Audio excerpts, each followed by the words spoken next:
Assalamualaikum warahmatullahi wabarakatuh. Saya Egi Ferdiansyah, mahasiswa Universitas Widyagama Malang, program studi Teknik Informatika. Pada mata kuliah Expert System yang diajar oleh Bapak Istiadi, di sini saya akan menjelaskan beberapa jurnal atau mereview jurnal yang saya ambil dari internet.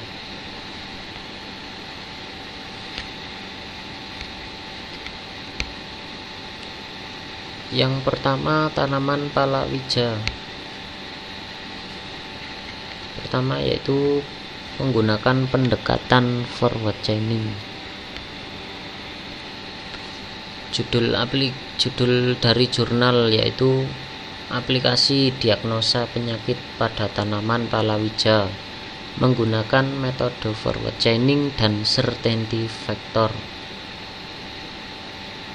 dengan nama jurnal yaitu Proceeding Seminar Nasional Teknologi dan Sains. Tahun jurnal yaitu 2022 volume 1. Pada jurnal tersebut terdapat beberapa kode gejala dan nama gejala. Yang pertama, kode gejala G1 yaitu dengan gejala helaian daun atau tepi daun atau ujung daun berwarna coklat neokrotik. Kemudian gejala 2 yaitu dengan kode gejala G2, helaian daun atau tepi daun atau ujung daun berwarna coklat kemerahan, dan seterusnya.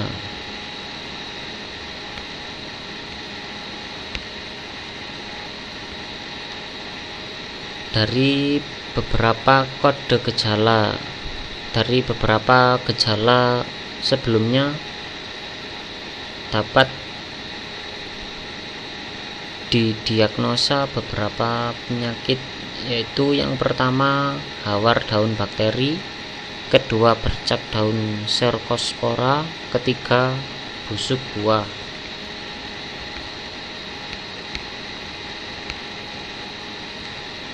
Yang kedua menggunakan metode pendekatan backward chaining.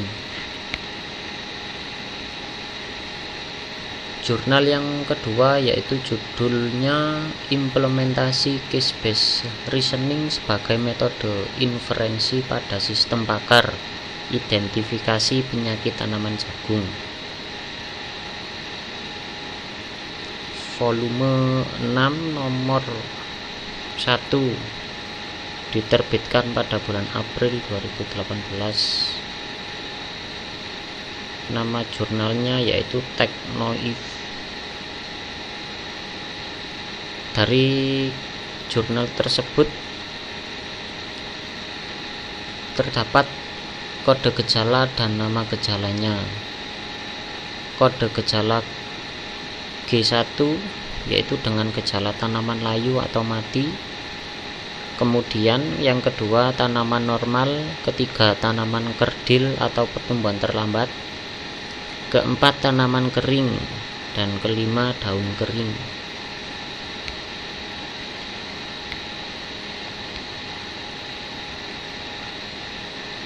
Dari beberapa gejala sebelumnya dapat terdiagnosa penyakit, yaitu pada PowerPoint terdapat beberapa jenis penyakit. Yang pertama lalat bibit, kedua ulat tanah, ketiga lundi, keempat penyakit gulai, dan seterusnya.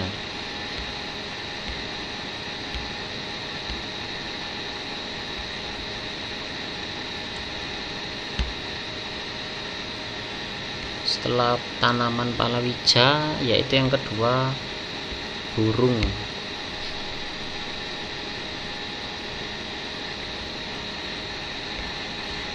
yang pertama menggunakan pendekatan metode forward chaining. Pada jurnal yang pertama, ketika saya mendownload jurnal tersebut, ketika waktu pengerjaan jurnal dapat dibuka. Kemudian beberapa hari setelah saya menyusun pada saat menyusun PowerPoint, di link tersebut jurnalnya tidak dapat dibuka. Jadi mohon maaf, jurnal yang pertama tidak ada atau kosong.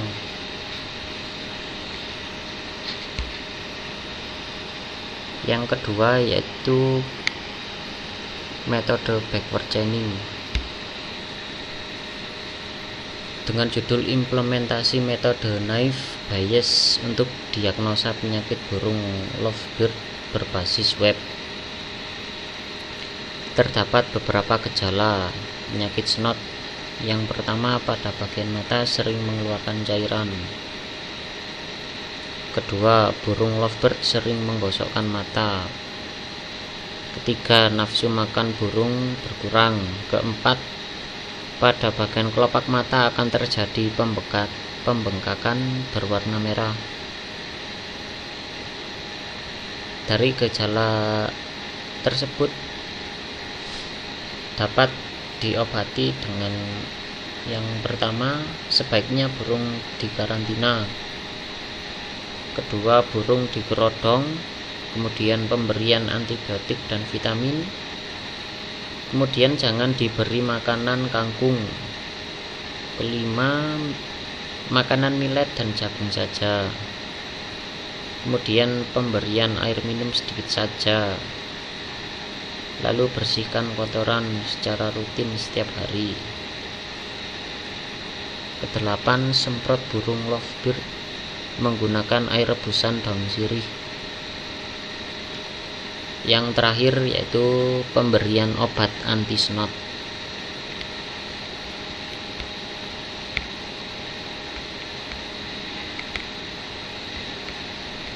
Kemudian yang ketiga, mesin industri. Pertama, metode forward chaining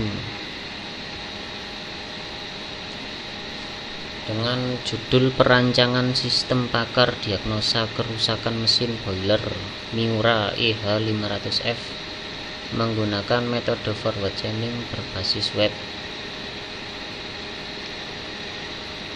Penulis dari jurnal tersebut yaitu yang pertama Bayu Arianto, kemudian Agus Adinugroho dan Samfarisa.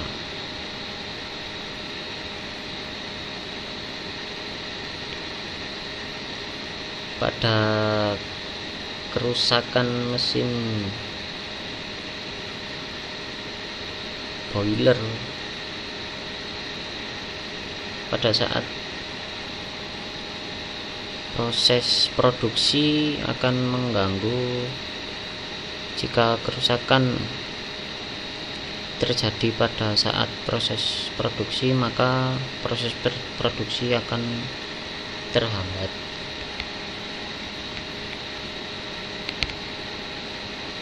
Maka dengan sistem pakar menggunakan metode forward chaining, pelacakan ke depan yang memulai dari sekumpulan fakta-fakta dengan mencari kaidah yang cocok dengan dugaan atau hipotesa menuju kesimpulan, diharapkan mampu menangani masalah waktu dalam proses mendiagnosa kerusakan saat terjadi kerusakan.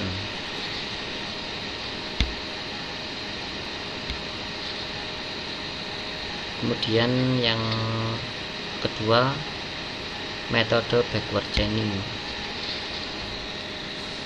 dengan judul jurnal aplikasi sistem pakar kerusakan mesin sealer menggunakan metode backward chaining berbasis web, studi kasus PT Indonesia Pet Bottle. dari jurnal Akademia. Jenis kerusakan yang pertama yaitu kompresor macet dengan gejala 1. Oli separator tidak berfungsi dengan baik. 2. Kelebihan atau kekurangan refrigeran. 3. Kotoran pada oli di kompresor. Kemudian jenis kerusakan yang kedua sealer berisik, yaitu gejalanya yang pertama oli kurang, kedua adanya kotoran pada oli.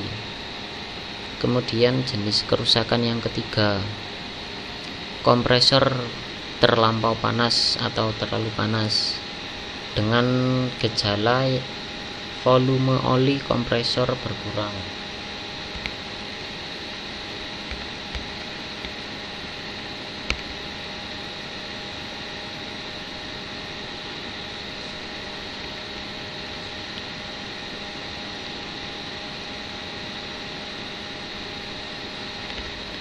Ini jurnal yang terakhir ya,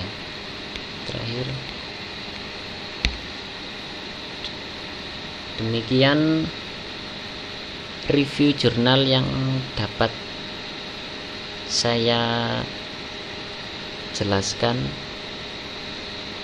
Bila ada kesalahan kata, saya mohon maaf. Wassalamualaikum warahmatullahi wabarakatuh.